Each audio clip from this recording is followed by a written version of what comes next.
teach y'all on how to grow a stubborn muscle. People might not want to admit it, but everyone runs into that stubborn muscle that they have. Some people can grow biceps really good, but when it comes to growing calves, it's hard. Or some people can go in there and get a good chest pump, and when they go to work back, it's hard. There's certain things you can do to eliminate that. One, I'm going to talk about a personal example. My back used to be my least favorite muscle, to be honest. And it wasn't because I didn't like back exercises or stuff like that, but I could never get a good back pump. I just couldn't feel it, so I didn't like it, and it grew the slowest. But ways to defeat that stubborn muscle is you have to put more time into it. So if I did a workout consisting of like a back and another muscle, you need to start putting more time into your back. Before, my back workout might have lasted for like 30 minutes, but now it lasts for around an hour. Also, on some stubborn muscles, you sometimes need to change up the amount of weight that you use and the amount of sets. So for example, my back, I was messing up because I was kind of falling into my ego, and other people want you to lift heavy. So I was going extremely heavy with the back workout, and I was only able to get like probably 2 or 3 reps at a time. And if I could get 5, none of it was pure strict form. It was just all just trying to snatch it, and at the most, if I felt it, it would be in my arms. For me, having to change and grow that back, I had to change it to lower weight and more reps, and not just reps, not just going through the movement, but you need to actually do the reps. So go down, like on lat pull downs, you would go all the way down, squeeze, and go up.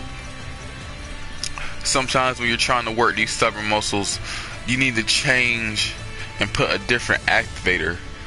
When I say activator, okay, it's like you're working back, like I was saying before. Some people go straight to rows, some people go straight to lat pull downs. A secret that has really boosted my back gains: don't ever go straight to rows and straight to lat pull downs. Because let's say you have 2 types of exercises. You have growth exercises and you have activator exercises.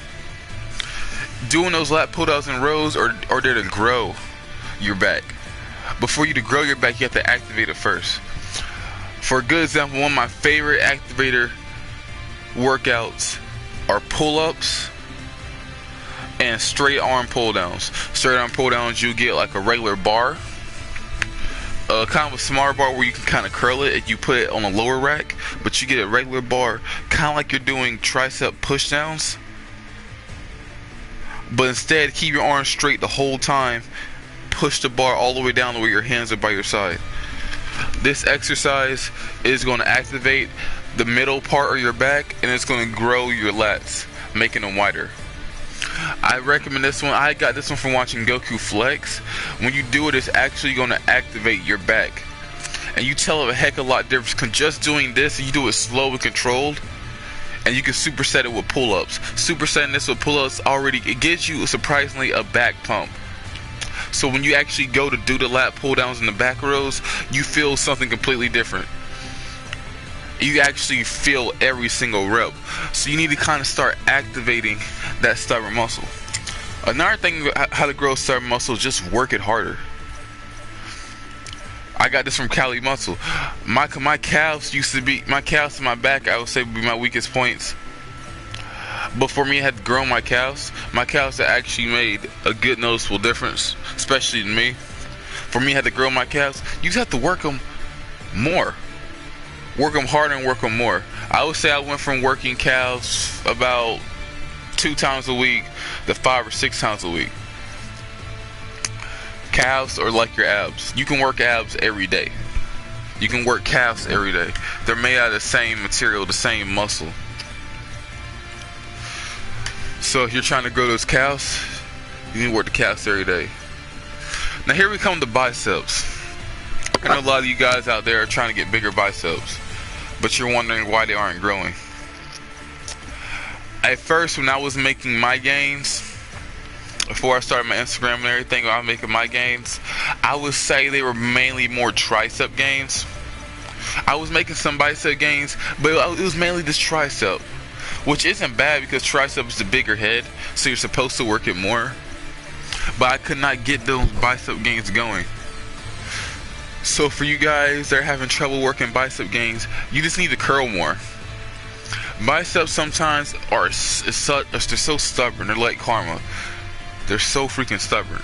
But you just need to curl more and curl more. Like I literally, when it came to curling, I would probably do 30 reps in that day, and now it'd be it. Like 3 sets of 10, and maybe do a little bit of preacher curls, maybe do some hammer curls, you know, to get work the forearms. I wouldn't do much on that. But then I went from that. They're literally hitting hundreds and hundreds of reps of curls in that day. On these muscles, you just need to work hard. And they weren't just like crappy movement reps. They were actually quality, feel the burn type reps. So with biceps, y'all, you just need to work them hard. And I mean, when I say work them hard, curling is going to be your best friend. Curling is going to be your middle name. And also the guys that like to do body weight, if you really want to get a good bicep pump, you go to pull-ups, but do close arm pull-ups. Not where you have an underhook, where you have an overhook, the harder way. When you do close arm pull-ups, make sure both your thumbs are touching, and when you do the pull-up, it actually is all bicep.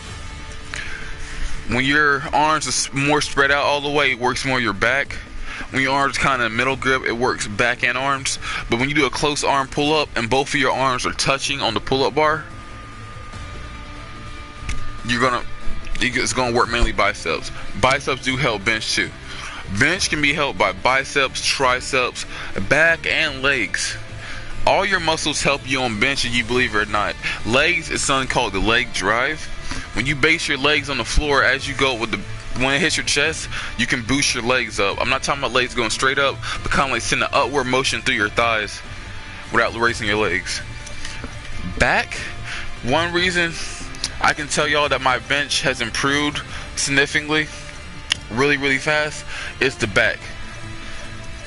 Believe it or not, back can help increase your bench. I'm not talking about the bench with your back, but whenever you get on the bench itself, and you sit down on the bench, and you have a stronger and a bigger back, as you lay on that bench, you're able to stabilize yourself even more. And the more you can stabilize yourself, the more you're going to be able to push it up.